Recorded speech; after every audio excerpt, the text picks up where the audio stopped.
Hello dear student, HS education कॉन के YouTube channel पर आपका बहुत बहुत स्वागत है।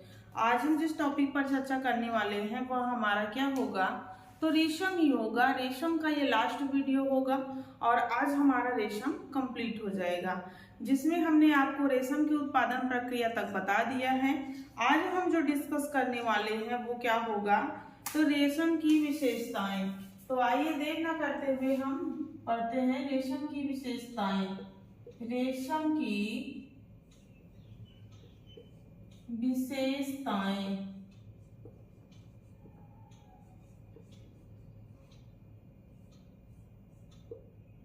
रेशम की विशेषताएं। जब हम रेशम के विशेषताएं की बात करते हैं तो विशेषताओं को हमेशा हमने क्या बताया है कि दो भागों में तोड़कर पढ़ते हैं। पहले हम इसकी पढ़ेंगे भौतिक विशेषता, देन हम पढ़ेंगे रासायनिक विशेषता।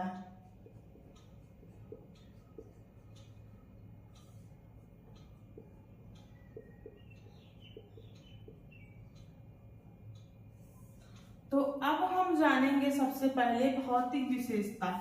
भौतिक विशेषता में सबसे पहले हम क्या जानेंगे, इसके संगठन को जानेंगे। संगठन, ये चल नहीं रही है, इसमें थोड़ी सी इंक डाल लेते हैं।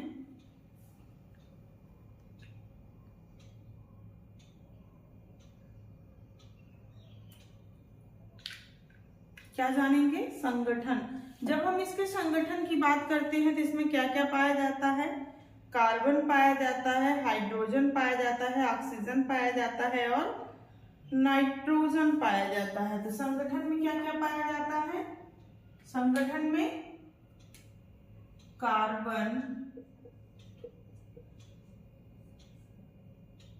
कार्बन के बाद इसमें पाया जाता है हाइड्रोजन,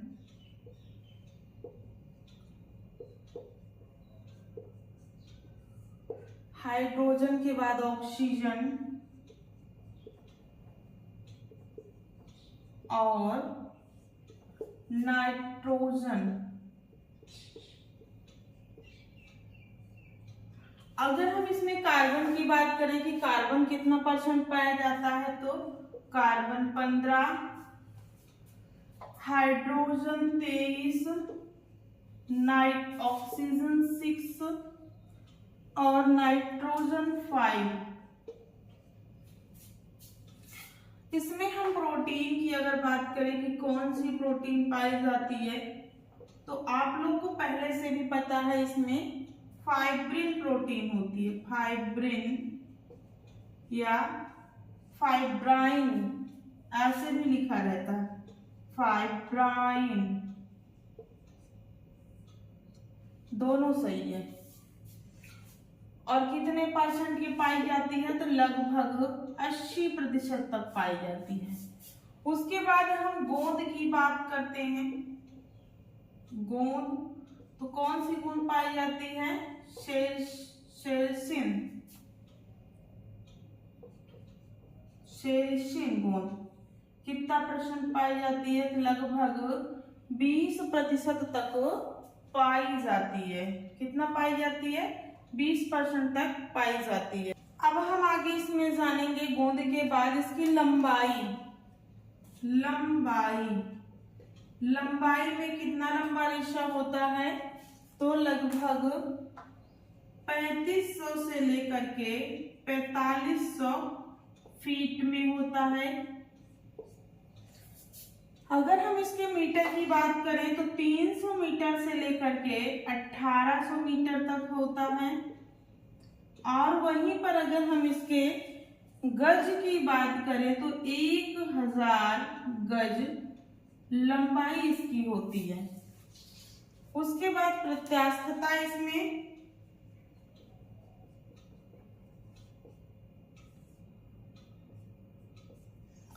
तो इसके कपड़ों में प्रत्यास्थता पाई जाती है।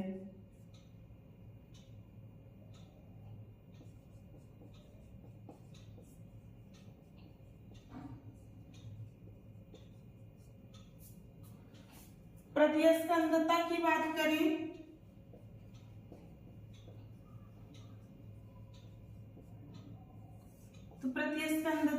पाई जाती है।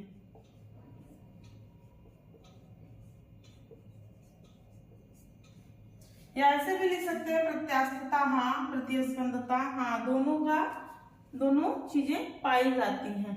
उसके बाद हम आगे इसमें कुछ और बिंदुओं के बारे में जानेंगे।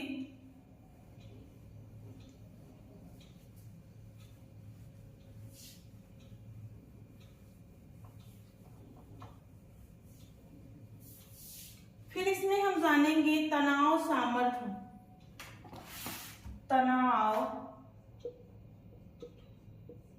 सामर्थ्य। तनाव सामर्थ्य का मतलब होता है कि इसका जो एक रेशा होता है वो कितना वजन सह सकता है। तो लगभग इसकी जो तनाव सामर्थ्य होती है 3.5 से लेकर के 5 ग्राम प्रति डेनियर तनाव सामर्थ्य होता है। गर्मी के लिए आरामदायक नहीं होता है। गर्मी के लिए यह वस्त्र आरामदायक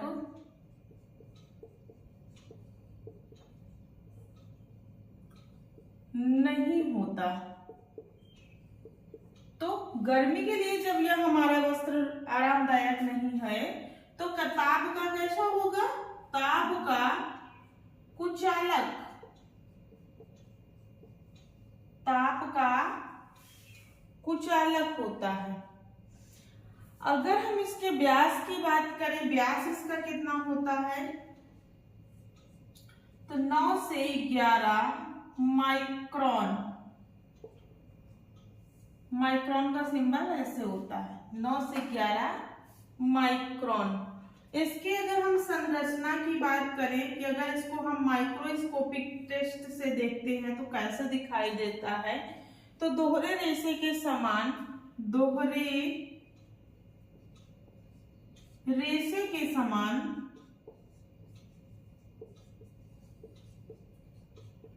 या रॉड के समान। अब दोहरे रेशे के समान क्यों दिखाई देता है? क्योंकि आपको पहले से ही पता है कि जो हमारा कीड़ा होता है उसके 2 स्पिंडरेट पाए जाते हैं, एक से प्रोटीन निकलता है और एक से सेल्शियम गोंद निकलता है। दोनों आपस में चिपके हुए होते हैं, जुड़े हुए होते हैं, इसलिए इसकी जो संरचना दिखाई देती है वो कैसे दिखाई देती है?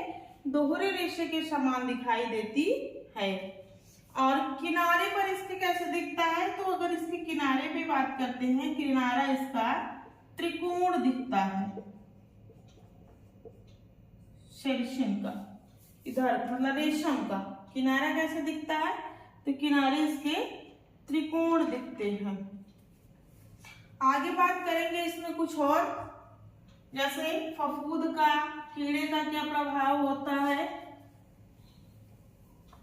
ये सारी चीजें। फफूंद का प्रभाव इस पे नहीं होता है। क्यों नहीं होता है? क्योंकि इसमें अवशोषण की क्षमता नहीं होती है। कीड़े, तो कीड़े हमने जैसे बताया था, हाँ इसमें कीड़े लगते हैं। कौन कौन से कीड़े? पैब्रिन कपड़े को काट डालते हैं अगर इनको सिकोड़ करके नहीं रखा जाता है। ग्रेसरी, इसलिए कपड़े को सिक्योर करके रखा जाता है। आप लोग देखे होंगे कि कपड़े को कुछ लोग अखबार पेपर में लपेट करके भी रखते हैं। फ्लीसरी,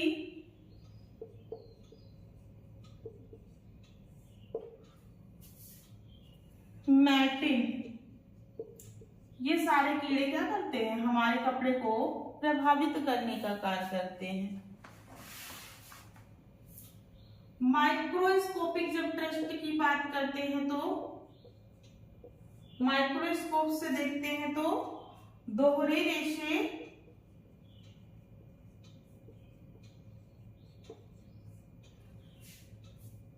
के समान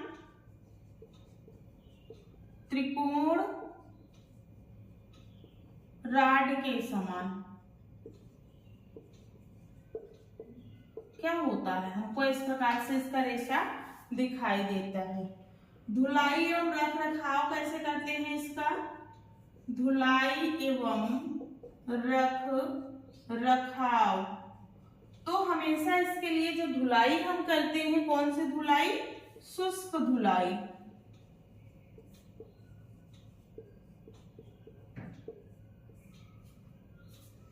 गीली अवस्था में मजबूती कितना होता है, गीली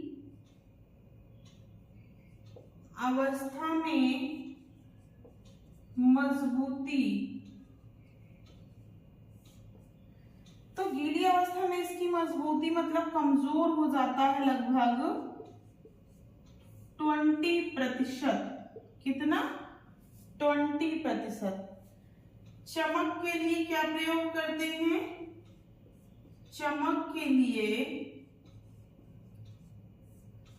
रेशम की वस्तुओं पर मिथिलेटेड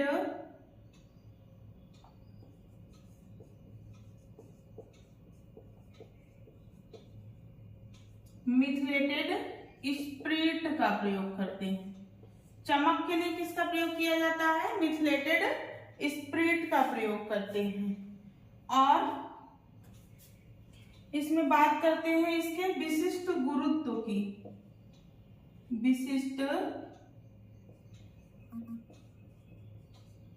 अगर इसके गुरुत्व की बात करते हैं, कितना होता है इसका गुरुत्व, तो जो हमारा कच्चा रेशम होता है, कच्चा रेशम में 1.33 और गोंद वाले में, गोंद जिसका निकला रहता है 1.25, कितना, 1.25।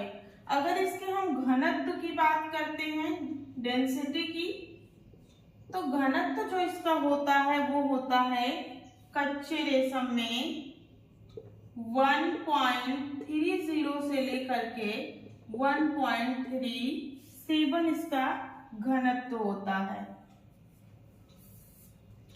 अब आगे हम इसमें जानेंगे कुछ रासायनिक विशेषताओं को। हमने यहाँ पे क्या क्या जाना, फफूंद का प्रभाव नहीं पड़ता है, कीड़े इसमें लगते हैं, पैपरिन हो गया, ग्लेसरी हो गया, फ्लेचरी हो गया, मैटिन हो गया।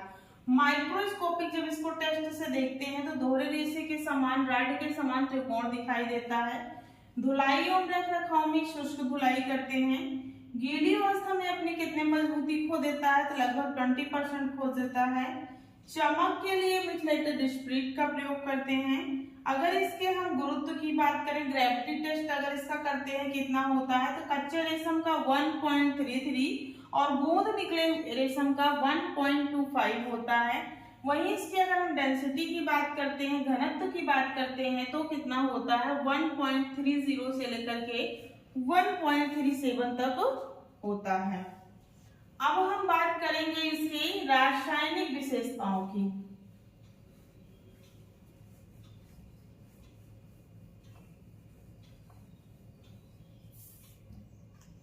अगर हम इसके रासायनिक विशेषताओं की बात करते हैं तो कुछ मुख्य बिंदुओं को जानते हैं, जैसे अम्ल जानेंगे, क्षार जानेंगे, इसमें रंग का प्रभाव जानेंगे, ब्लीच जानेंगे कौन सी की जाती है, और पसीना का क्या प्रभाव पड़ता है। ऐसे मुख्य 4-5 बिंदुओं के बारे में चर्चा करेंगे। तो अम्ल का प्रभाव कैसे होता है, अच्छा होता है, या आप इसे कह देते हैं लाभदायक होता है। इसके लिए ऑप्शन में कुछ भी हमें दिखे हम दोनों टिक कर सकते हैं। क्षार का प्रभाव बुरा होता है, मतलब हानिकारक।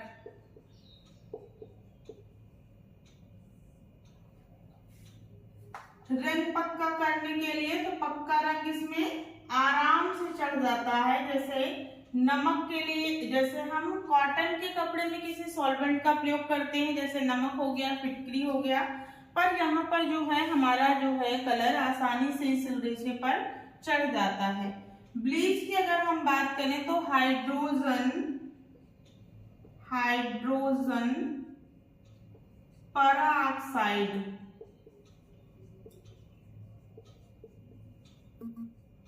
किसका प्रयोग करते हैं? हाइड्रोजन पराऑक्साइड का, H2O2 सूत्र इसका होता है।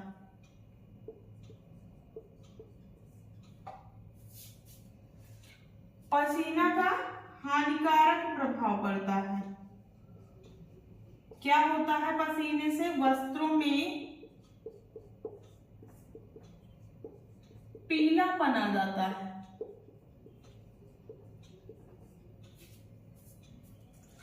और इसमें जो वजन हम बढ़ाते हैं तो वजन बढ़ाने में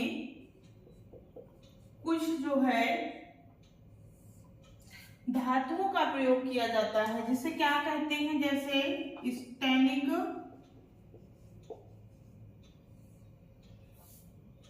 क्लोराइड,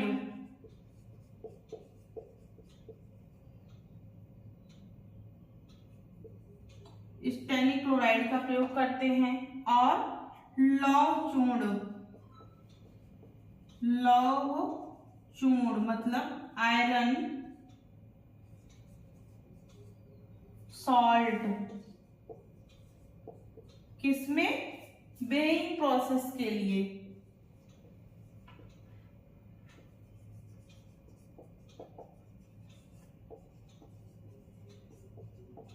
इसमें टी साइलेंट रहता है, इसलिए इसको बेइंग पढ़ा जाता है, लेकिन बेटिंग भी लिखा होता है तो बेटिंग प्रोसेस भी इसको पढ़ते हैं। तो बेटिंग प्रोसेस के लिए किसका प्रयोग करते हैं? स्टेनिक क्लोराइड और लौह चूर्ण या आयरन सॉल्ट उसी कहा जाता है, उससे का प्रयोग करते हैं। तो ये आज का टॉपिक हमारा क्या था? रेशम, जिसमें हमने रेशम को कंप्लीट कर लिया है। अब आपका काम है कि आप इसकी अच्छे से नोट्स तैयार कर लेंगे और एक एक पॉइंट को लिख लेंगे। जितने भी पॉइंट्स आप लिखे हैं सारे पॉइंट्स इंपॉर्टेंट हैं और एग्जाम में जो है क्वेश्चन यहीं से बनेंगे, इससे बाहर हमें नहीं लगता है कि कुछ आएगा। इस वीडियो में बस इतना ही। अपना फीडबैक दीजिएगा, लाइक एंड कमेंट जरूर कीजिएगा और अपने दोस्तों के साथ शेयर कर लीजिएगा चैनल को। मिलते हैं नेक्स्ट वीडियो में नेक्स्ट टॉपिक के साथ। तब तक के लिए अपना ख्याल रखिए। धन्यवाद।